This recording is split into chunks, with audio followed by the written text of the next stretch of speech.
Hello everyone and I welcome you to the concept revision series. इस series में हम ये कर रहे होंगे कि हम जो सारे जो मैथ्स के चैप्टर हैं उसका जो कॉन्सेप्ट पार्ट है वो हम लोग बहुत कम समय में रिवाइज करेंगे। इससे क्या होगा कि आपका जो कॉन्सेप्ट पार्ट है वो आपका क्लियर हो जाएगा, है ना। मतलब कि जो भी उस चैप्टर में आपको जानना है चीज़ें वो आपको पता चल जाएंगी। इसमें हम क्वेश्चंस को सॉल्व नहीं करेंगे। क्वेश्चन सॉल्व करने के लिए मैं डिफरेंट सीरीज़ लाऊंगा, उसके लिए भी आपको अपडेट कर दिया जाएगा, ठीक है। तो आज हम क्या करेंगे, जीएसटी और बैंकिंग के जितने भी कॉन्सेप्ट हैं उनको हम लोग इस वीडियो में क्लियर करेंगे। तो सबसे पहले हम लोग जीएसटी स्टार्ट करते हैं। तो जीएसटी में पहली चीज़ आपको पता होनी चाहिए कि टाइप्स क्या होते हैं। तो जीएसटी आपको पता है एक टाइप ऑफ टैक्स है, बट जीएसटी के अंदर भी कई सारे टाइप्स हैं, उनको हमें देखना है। तो पहला है सीजीएसटी, ठीक है। पहला क्या है, सीजीएसटी।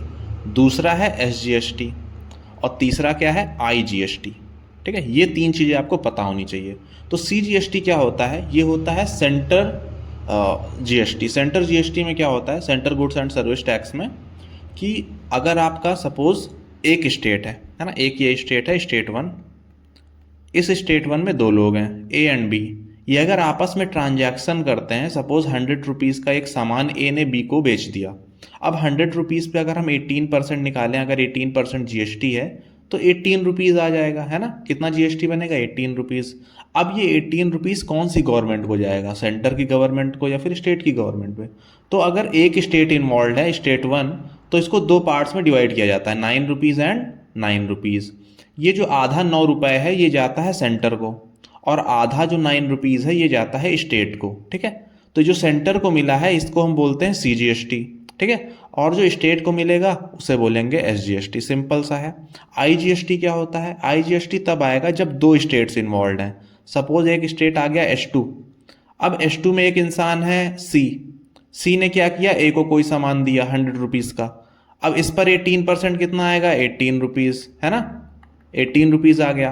अब ये 18 रुपीज़ किसको मिलेगा, अब ये पूरा का पूरा 18 रुपीज़ किसके पास जाएगा, सेंटर के पास जाएगा, और उसे हम बोलेंगे IGST, integrated goods and service tax, ठीक है। तो यहाँ पर आपको टाइप्स क्लियर हो गए होंगे। इसके बाद आता है cost price, sale price and market price क्या होता है। तो इसको समझने के लिए सपोज ये सीपी लिख लिया, ये मैंने एसपी लिख लिया और ये मैंने एमपी ले लिया, ठीक है। तो मार्क्ड प्राइस क्या होता है, सपोज किसी चीज़ का मूल्य या फिर प्राइस निर्धारित किया गया है, ठीक है, 100 रुपीज़ सेट किया गया है। अब मान लो कि उस टाइम पर क्या हुआ, सेल चल रही है तो कुछ डिस्काउंट मिलेगा। सपोज मैंने 100 रुपीज़ पे डिस्काउंट दिया तो 90 रुपीज़, ठीक है। 10% का डिस्काउंट दिया तो अब ये कितने का मिलेगा, 90 रुपीज़। तो वो उसकी सेल प्राइस होगी।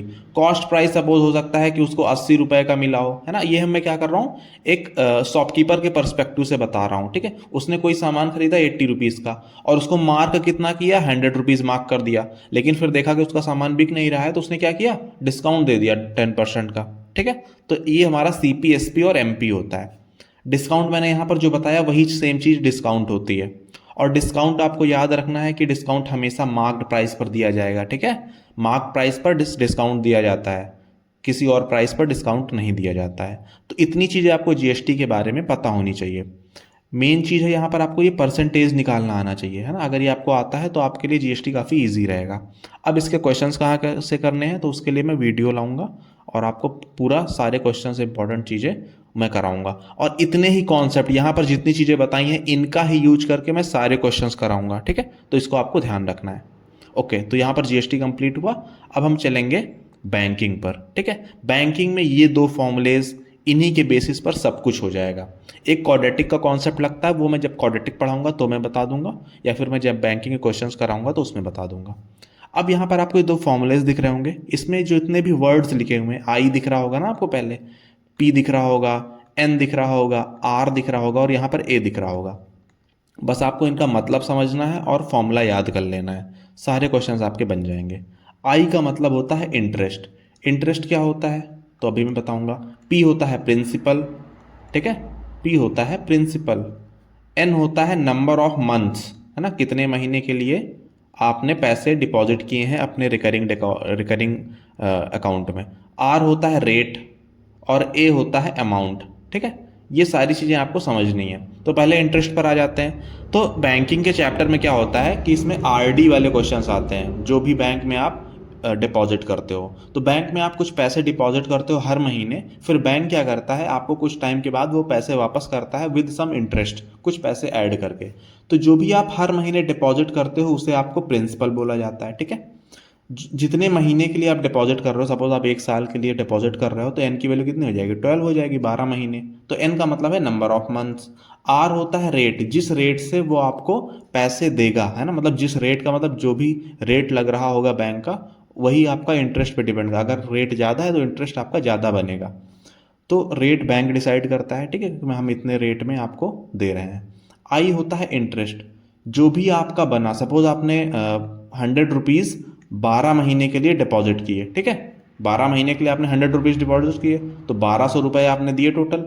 और हो सकता है कि बैंक आपको कितने रुपए दे, 1400 रुपये, तो कितना प्लस करके दिया, 200 रुपीज़, है ना। यही 200 क्या है, यही 200 आपका इंटरेस्ट है। अमाउंट क्या होता है, इंटरेस्ट जब आप पूरे प्रिंसिपल में ऐड कर देते हैं, सपोज आपने 1200 डिपॉजिट किया, है ना, 1 साल में, और 200 बैंक ने ऐड कर दिया इंटरेस्ट, तो कितना बना, 1400 रुपये। तो ये 1400 रुपये जो है यही आपका अमाउंट होता है। अब ये फॉर्मूला एक बार देख लो। इंटरेस्ट कैलकुलेट करने के लिए हमें क्या करना पड़ेगा, पी में n+1/2 × 12 × R/100 मल्टीप्लाई करना पड़ेगा। इसको जब आप सॉल्व करोगे तो आपको इंटरेस्ट का वैल्यू मिल जाएगा। मतलब कि अगर आपको पी, एन और आर पता है तो उसकी हेल्प से आप आई निकाल सकते हो। एक बार आपको आई मिल गया तो ये भी आई ही है, ठीक है, ये आई ही है। और ये P इंटू एन आपको ऐड करना है। P इंटू एन जब आप करेंगे, सपोज आपने 100 रुपीज़ लिए और 12 से मल्टीप्लाई कर दिया, तो यही तो होता है जितना आपने डिपॉजिट किया, तो ये आपका P इंटू एन हो जाएगा। अगर आपको अमाउंट निकालना है तो ये फॉर्मूले का यूज करना है, अगर आपको इंटरेस्ट निकालना है तो ये फॉर्मूले का यूज करना है, ठीक है। तो इसको मैं ऐसे लिखता हूँ, देखो आई का तो फॉर्मूला आपको दिख ही रहा है, अमाउंट का फॉर्मूला होता है AP/N प्लस आई। ये जो यहाँ पर इतना है ना, ये आई ही तो है, इंटरेस्ट ही तो है। तो यहाँ पर आपका इसका भी कॉन्सेप्ट खत्म हुआ।